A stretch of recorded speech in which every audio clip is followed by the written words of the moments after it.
아유, 나 방에 앉았는데 컴컴해서나 나는 비 올라오는 줄 알고 나와봤더니 안산에 싹 번져서 그냥 막 불이 막 불바다 됐어.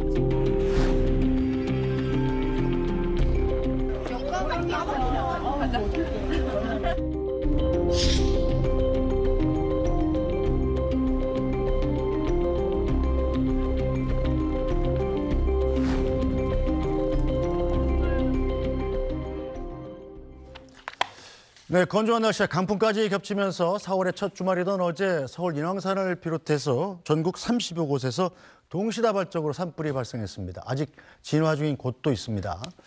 자, 서울시립대 도시방재안전연구소 이영주 연구교수님과 관련 얘기 나눠보겠습니다. 교수님 어서 오십시오. 네, 안녕하십니까. 네, 제가 사실은 어제 북한산에 등산을 했었는데 이 향로봉 꼭대기에서 이렇게 인왕산에서 불 나는 걸 직접 봤어요. 정말 무섭더군요. 불이 갑자기 연기가 올라오는 듯 하더니 단숨에 번지는데 야 정말 불쏘시개에 불을 지르면 저렇게 되겠구나라는 생각이 났습니다. 그 주변에 사셨던 분들은 굉장히 무서우셨을 것 같은데요. 네, 맞습니다. 사실 뭐 일반적인 산불 같은 경우도 상당히 크게 화재를 형성하면서 위험성이 크지만요. 또 특히 이렇게 건조한 기후, 어제 낮 같은 경우에 또 굉장히 강한 바람을 동반했기 때문에 굉장히 빠르게 이제 확산이 되는 과정. 그래서 인근 주변 지역에 사시는 분들과 경우에는 굉장히 좀 위협적으로 또 위험을 느끼셨을 것으로 생각이 됩니다. 그래서 뭐 직접 대피하신 분들도 있고 또 밤새 또 이런 위험 때문에 또 잠을 잘 못 주무셨다는 분들도 있고 한데요. 어쨌든 도심 내에서 화재가 발생했을 때는 단순히 산림, 임야만 타는 것이 아니라 주거 지역이라든지 또 이런 인근 마을까지 피해가 확산되기 때문에 이런 부분의 위험성을 충분히 대비할 필요가 있겠습니다. 지금 전국의 산불 현황을 저희가 지금 빨간색으로 표시를 해놨는데 이거 뭐 빈 곳을 찾기가 좀 어려울 정도네요. 네, 맞습니다. 어제 하루만 34곳이 화재가 발생했고요. 그나마 다행스러운 저 34곳 중에 어제 당일날 화재가 진압된 곳이 한 27곳 정도 이렇게 됩니다. 그래서 오늘 아침까지 진화가 이루어진 곳들은 7곳 정도인데요. 이 이후에도 오늘 중에도 사실 산불이 계속 발생을 하고 있어서 지금 현재는 한 10곳 이상이 산불을 진압하고 있는 그런 상황입니다. 이렇게 한꺼번에 하루에 많은 산불이 발생한 게 역대 3번째로 많은 거라고요? 네, 맞습니다. 뭐 역대 3번째로 34번째, 하루에 34건이 발생한 것도 굉장히 많긴 합니다만 역대 최고로 많이 발생한 건 2002년도 4월에 발생했었던 60건 이상이 발생했던 저 화면에 나오시는데요. 63건이 발생했던 이력이 있습니다. 다만 문제는 저 역대로 가장 많이 발생했던 저 시기들이 대부분 4월 첫째 주에 대부분 걸려 있거든요. 이 시기가 가장 건조한 시기인 거죠? 가장 건조한 시기고 또 화재에 취약한 시기이기도 하지만 또 저 때가 그 성묘를 하거나 한식이 껴있는 주기 때문에 대부분 성묘라든지 벌초가 저 시기에 대부분 집중이 되거든요. 그렇다 보면 산에 가시는 분들 또 이런 분들이 굉장히 많이 활동들이 집중되다 보니까 건조한 기후로서 불을 잘 날 수 있고 또 그게 활동 중에 불이 날 수 있는 화원이 될 수 있는 어떤 이 빌미가 되는 그런 상황들이 연계가 되면서 산불이 많이 발생한 상황이다. 이렇게 볼 수 있겠습니다. 충남 홍성에서는 산불이 거의 진화됐다고 하다가 다시 커졌단 말이에요, 불이. 이런 일은 왜 생깁니까? 우선 어저께 이제 일몰 이후에는 사실 적극적인 진압이 어렵거든요. 헬기라든지 이런 운용들이 어렵기 때문에 지상에서 확산 방지 혹은 또 잔불 정리 정도만이 가능한데요. 밤 사이에 이러한 부분들 적극적인 진화가 이루어지지 못한 점 그리고 또 이제 오늘 해가 뜬 일출 이후에 또 이를테면 강한 바람이라든지 여러 가지 상황들로 인해서 화재가 조금 더 확산되는 그런 상황들로 지금 보이고 있습니다. 이 물을 뿌려도 지금 낙엽이 산에 이제 굉장히 깊이 깔려 있고 또 나무들이 타면서 겉으로는 불이 안 보이는데 이게 또 다시 살아나는 경우가 또 있는 거죠? 네, 맞습니다. 그러니까 우리가 보이는 불꽃들이 막 일어나는 이런 부분들이 다 꺼졌다 하더라도 이를테면 불티 형태로 이를테면 낙엽 안쪽이라든지 또 나무 속 안에 숯이나 재 형태로 이제 있던 이런 것들이 바람이 불면서 다시 주변에 착화되는 이런 현상들이 계속 반복이 되거든요. 또 한편으로는 또 불티들이 날려서 화재가 지금 막 형성돼 있는 지역 이외에 수백 미터 또 수킬로 떨어진 다른 곳에 이제 불씨가 떨어지면서 다시 재발하는 경우 이런 부분들도 발생을 하기 때문에 산불 진화가 그렇게 이제 어렵다 이렇게 말씀드릴 수 있겠습니다. 그리고 가장 큰 불이 났던 충남 홍성 산불 현장 지휘본부에 나가 있는 기자 연결해서 이 시각 현재 상황 다시 한번 알아보겠습니다. 자, 박재현 기자, 지금 상황 어떤가요? 네, 저는 지금 충남 홍성의 산불 현장에 나와 있습니다. 여전히 이곳 주변 산 곳곳에선 희뿌연 연기와 불길이 치솟고 있고 매캐한 냄새가 코를 찌르고 있습니다.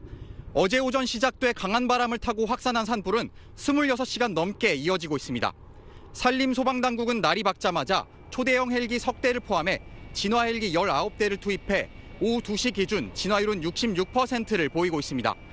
오전 중 진화율이 한때 70%를 넘었지만 강풍에 불길이 확산하며 다시 내려간 겁니다. 밤사이 방어선을 구축해 피해를 최소화하는 데 주력한 산림당국은 진화 인력 2,900여 명과 소방차 장비 등 150여 대도 투입했습니다. 인근 군부대에서도 군용 헬기와 장병 580여 명을 지원해 진화 작업을 돕고 있습니다. 다만 거센 바람이 문제입니다. 순간 최대 풍속이 초속 11m에 이를 만큼 현장에 강한 바람이 불고 있어 진화 속도가 더딘 상황입니다. 당국은 불길이 바람을 타고 주변으로 번지지 않도록 하는데 집중하고 있습니다. 한때 불길이 발화 지점에서 23km까지 번졌지만 15km 정도는 껐고 현재 남은 화선은 8km 정도입니다. 대응 3단계가 발령된 충남 금산과 대전 서구 지역 산불도 현재 81%의 진화율을 보이고 있습니다. 내일부터 비 예보가 있는 만큼 산림당국은 오늘이 충청 지역 산불의 고비가 될 걸로 보고 큰 불줄기를 잡는 데 온 힘을 쏟을 계획입니다. 지금까지 충남 홍성 산불 현장에서 SBS 박재현입니다. 네, 전국 곳곳에서 발생한 산불로 일부 지역에서는 주민들이 대피해야 되는 상황이 됐습니다. 이 산불이 발생한 인근 지역 주민들은 굉장히 마음을 졸이셨을 것 같은데요. 제보 영상 보겠습니다.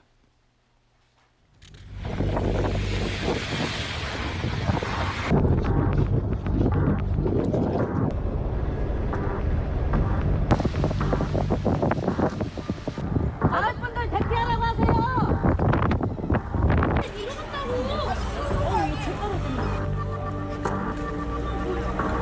야, 이거 많이 심한데? 점점 내려와.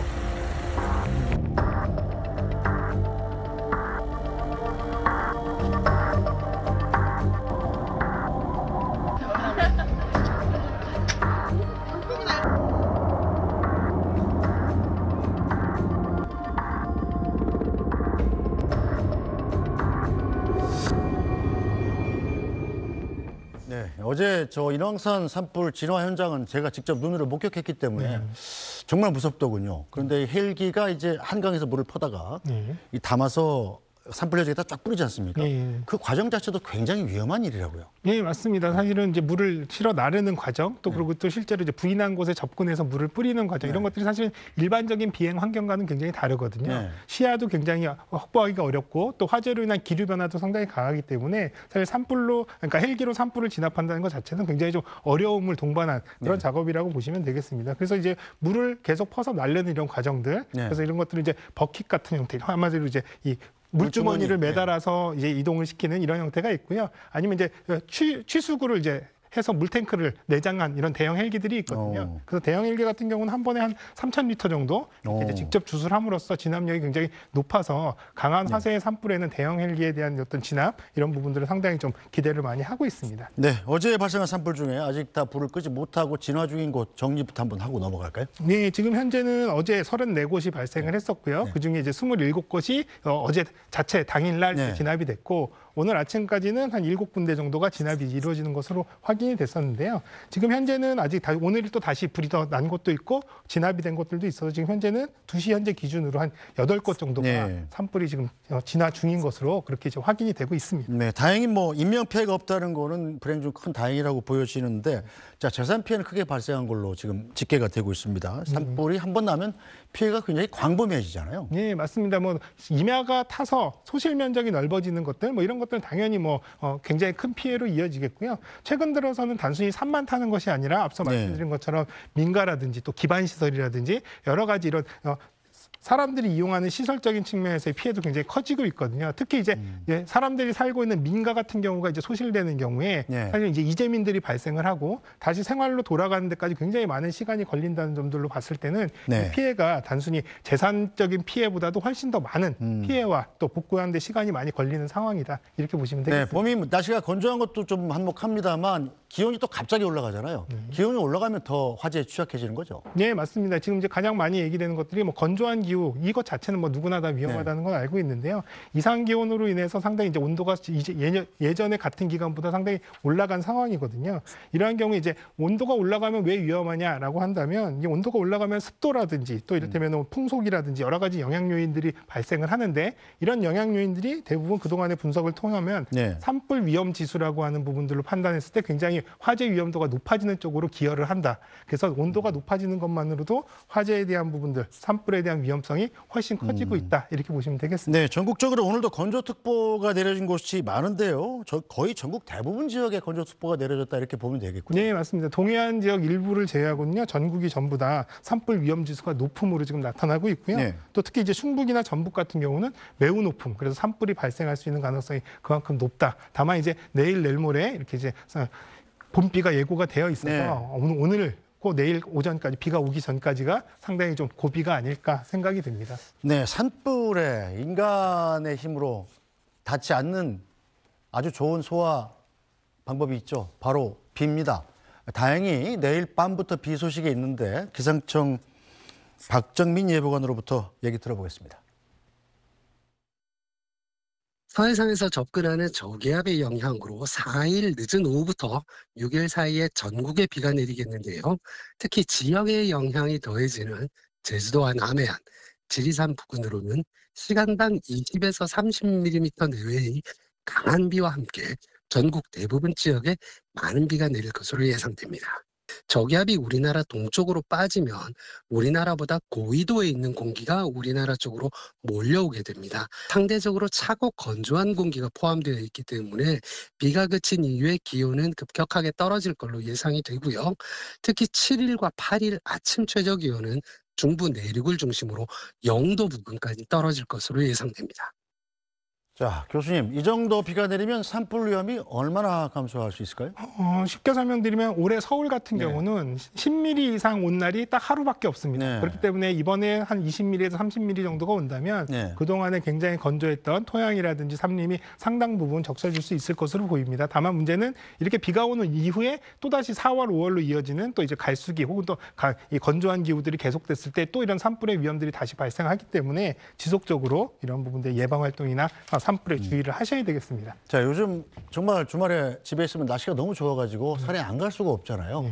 어제도 저 산에 갔더니 뭐 사람들이 굉장히 많던데 등산객들이 고의가 아니더라도 실수로 또 이런 큰일을 내게 되는 경우가 있지 않습니까? 특별히 주의할 점 좀 짚어주시죠. 뭐 기본적으로 산에 간다라고 하시면 뭐 큰 산이든 작은 산이든 뭐 뒷산이든 아예 라이터라든지 화기 자체는 가져가시지 않는 게 좋겠고요. 혹시라도 취식이라든지 이런 것들도 사실 절대 하시면 안 되겠습니다. 그래서 뭔가 먹을 것을 가져간다면 도시락이라든지 별도로 싸가지고 가서 실제로 이제 화재의 위험 자체를 이제 발생하지 않게끔 하는 부분 이게 굉장히 중요하겠고요. 또 산 인근에 주거하시는 분들이나 또 일하시는 곳들이 있다 하더라도 거기서 화재가 발생함으로써 산불로 이어질 수 있는 가능성이 있기 때문에 꼭 산이 아니더라도 다른 지역 또 생활 환경 속에서의 화재 예방 이런 부분들이 좀 더 신경을 쓰셔야 되겠습니다. 네, 오늘 말씀 여기까지 듣겠습니다. 이영주 교수님 말씀 잘 들었습니다. 네, 감사합니다.